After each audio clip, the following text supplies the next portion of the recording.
Now look, dear one, all of childhood is much byroads that we choose. But God overrules, because He's our Heavenly Dad, He's our parent. And He brings us through, not we ourselves. But we can be greatly helped by devotion to Him. I mean, as a child, I was devoted to Mum. I was matured beyond my years by this devotion. Okay, it was because she was, in a sense, I would say, forever creating great difficulties for herself.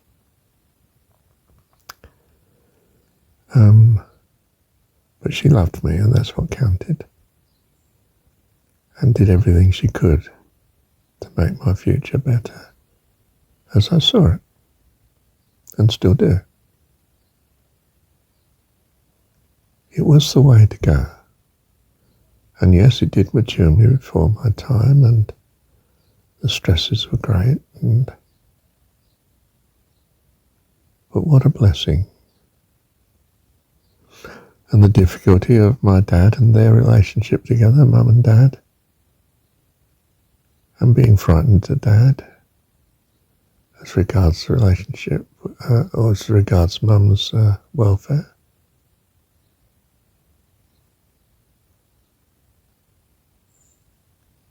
Yeah, God had it as a tremendous blessing to me. And not going to university because of Dad, you could say. Had to wait 3 years. Was it a blessing? Yes. The year in London was exciting, difficult at times. 2 years teaching locally. Not too difficult. Tremendously fulfilling. Knowing I was going to go to university anyway in the end. Just had to wait. And enjoyed the school, the kids and the teachers. An amazing accommodation provision, this elderly widow who just cared for me as a Victorian mum would care for her son. Leave me food and drink for when I come home at night. Nearly dropped dead when I offered to help her dry the dishes. I think she reckoned she was looking after a gentleman. I suppose she was.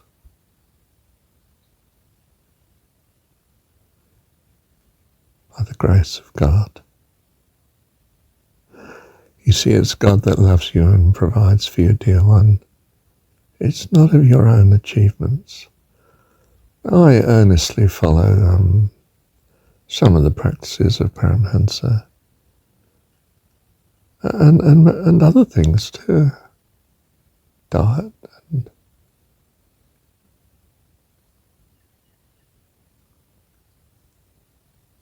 but it's not that. It's devotion to God.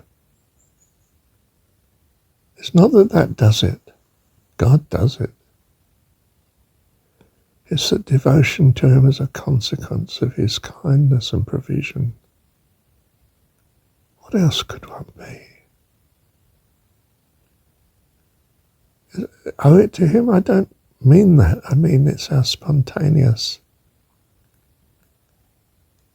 desire to love Him when we realize His blessings in our life, His provision of life, everything.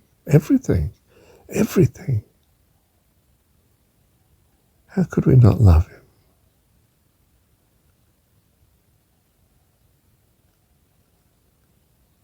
So we more easily put Him first beyond fancies. I suspect I've been in a fancy of studying Tartaria.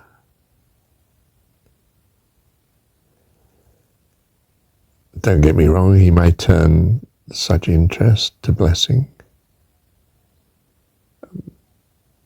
Don't particularly see how.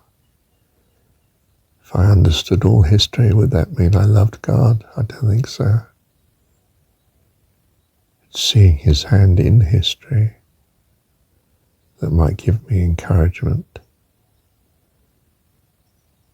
and gratitude to him. But the study of history tends not to do that, perhaps because it's largely done by secular people, especially now. Academic world tends to play the secular role.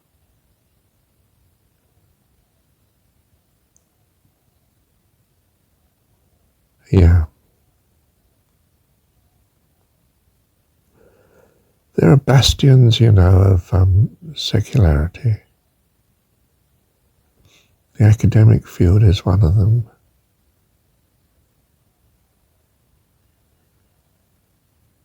And yet at its grassroots you can have teachers and lecturers who are highly principled and very parental, paternal, and a blessing. And the other bastion seems to be the business world. Well, there's more than these two actually, but I'm thinking there's the political world too. Well, the business world seems to revel in profit maximizing. Not quite a spiritual goal or preoccupation. And the political world, power maximizing. In itself not good unless it's put to good purpose. Same with profit, of course. What do you do with these profits? Just live absurdly affluently and find there's no point. Or in the case of politics, maximize power and find you're hated for it. People just want your place. And suddenly you're out.